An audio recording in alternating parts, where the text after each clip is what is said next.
Burkina Faso, under Captain Ibrahim Traore, has now been ranked the fourth most developing country in the world.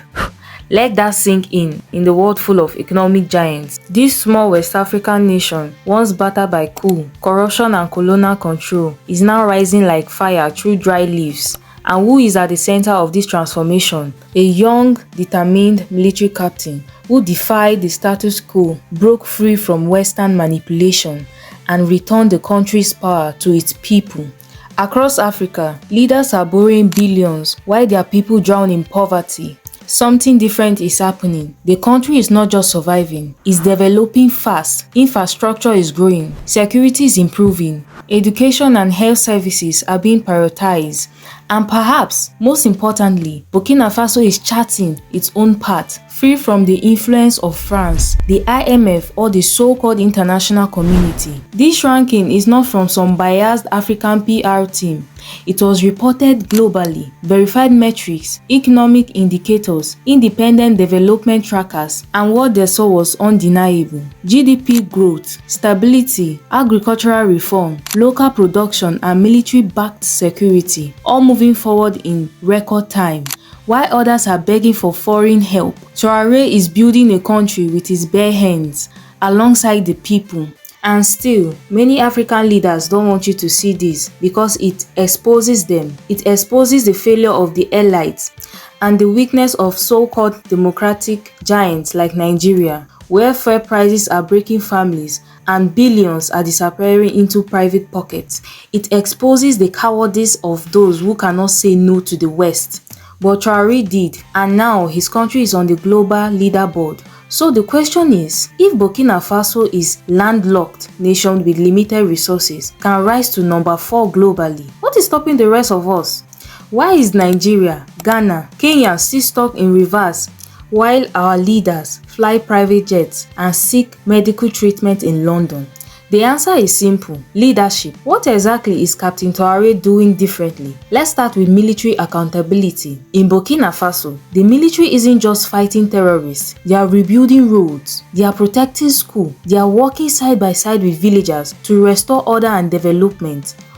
Under Traore, military camps have been converted into productivity hubs. Soldiers are not just trained to defend, they are trained to serve. There are reports of them helping to build classrooms, escort doctors into remote communities, and protect farmers during harvest. That's how you win people's trust. Meanwhile, in Nigeria, the military budget keeps expanding, yet we still hear of villages wiped out by bandits and soldiers killed due to lack of equipment.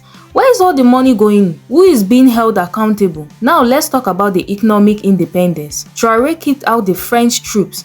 He ended unfair mining contracts. He launched initiatives to process raw materials within the country, creating local jobs and adding value. He pushed for food self-sufficiency, encouraging people to grow, produce and eat local. In contrast, Nigeria, a nation with oil, gas, gold, fertile land, is still importing rice, tomato paste, and even fuel. We have refineries that don't work. We have farms with no access road. Our economy is a joke, running on borrowed dollars, padded contracts, and stolen subsidies. Captain Traore didn't wait for elections. He didn't need IMF approval. He simply asked, what do my people need right now? And then he acted with speed, with courage, with discipline. This is what real leadership looks like. And it's not just about economies. The morale of the people has changed. You can feel it in the villages, in the schools, in the tone of their national TV broadcast. Burkina Babes are walking taller. They are hopeful. They finally believe again because for the first time, the government isn't miles away. It's beside them, behind them, and in front of them at the battlefield. Now ask yourself, when last did you feel this kind of hope in Nigeria? While Burkina Faso is building with what they have, Nigeria is borrowing what it doesn't have. Just a few days ago, the Nigerian Senate approved a massive loan request from President Bola Ahmed Tinubu, over $21 billion from foreign lenders to implement the 2025 Appropriation Act. And yet, nobody, not the Senate, not the Finance Minister, not even the President has explained how that money will be repaid. This is coming just 2 years after fuel subsidies were removed and Nigerians were told that the savings would be used to develop the country. But here we are again, not seeing development, only more borrowing, more excuses, and more suffering. People are asking simple questions. Where is the money saved from subsidy removal? Why are roads still impassable? Why are hospitals still crumbling? Why are universities still on strike? Why is insecurity worse than ever? Instead of answer, what Nigerians get is more debt. And why Nigerian goes cap in hand to foreign banks, Burkina Faso, a much poorer country by GDP, is reducing foreign dependency. They are rejecting aid that comes with strings. They are auditing foreign contracts. They are setting clear priorities: agriculture, education, and security, while investing with great precision. Meanwhile, Nigeria signs billion-dollar loans deals with no transparency, no public consultation, and no results. Let's call it what it is: economic sabotage, a betrayal of public trust, and it has become a norm. Nigeria has been so beaten down that we no longer question debt. We only count the interest and wait for the next inflation wave. How can a country with this much oil, gas, gold, and people keep ending up broke? Tinubu government has turned governance into a spreadsheet of loans and taxes, a place where leadership is reduced to IMF targets, forest manipulation, and propaganda. But in Burkina Faso, leadership is still about the people, about value, about sovereignty. That's why their president doesn't travel with a bloated convoy. That's why he sleeps in military barracks. That's why he speaks directly to the people, not through a parade of spying doctors. So again we ask, how is it that Nigeria, with all its wealth, is being outperformed by a country still recovering from decades of war?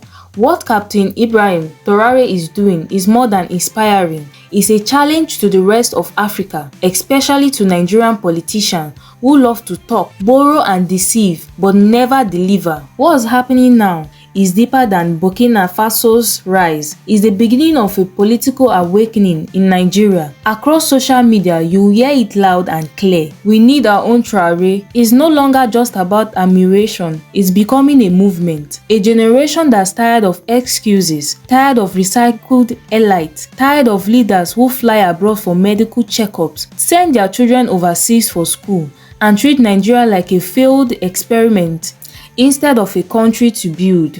You see, this is what scares the political class.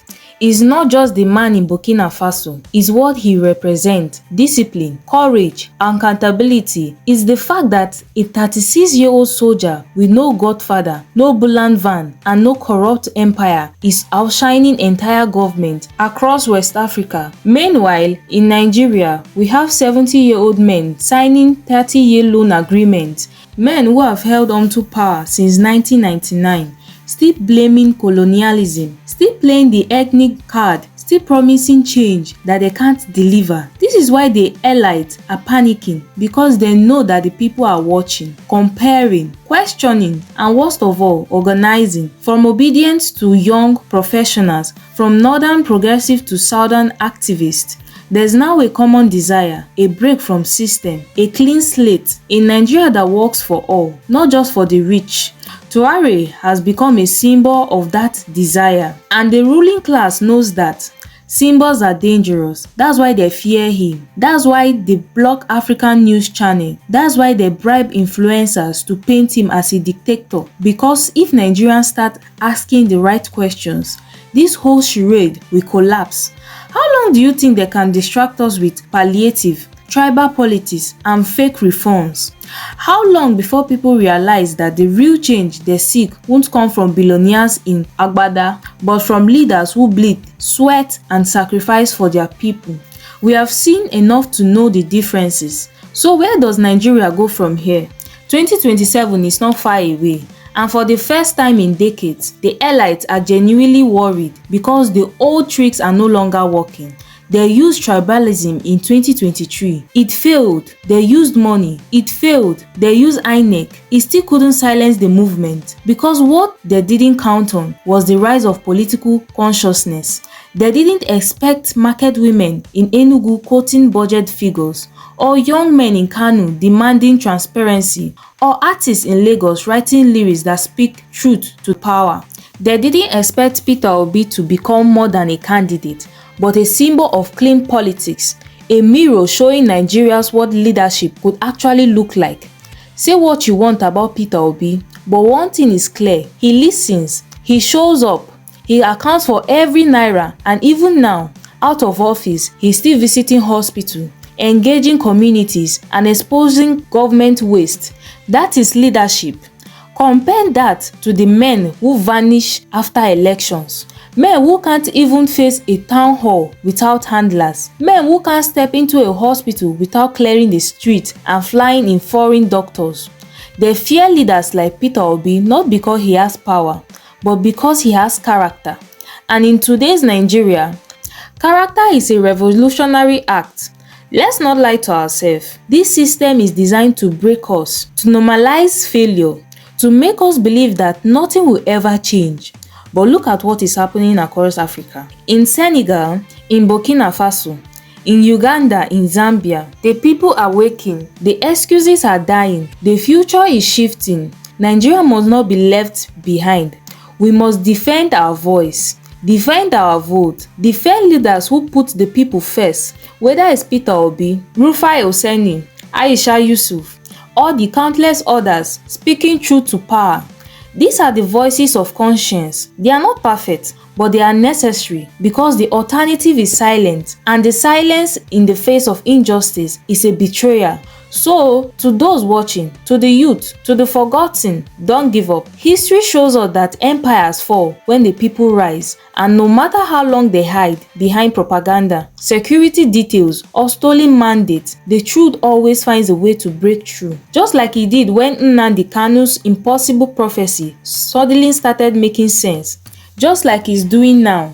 As young Nigerians wake up to their own power, the question now is, what will you do to that power? Because 2027 will not be a regular election. It will be a referendum on conscience. And when that time comes, let your vote say enough is enough.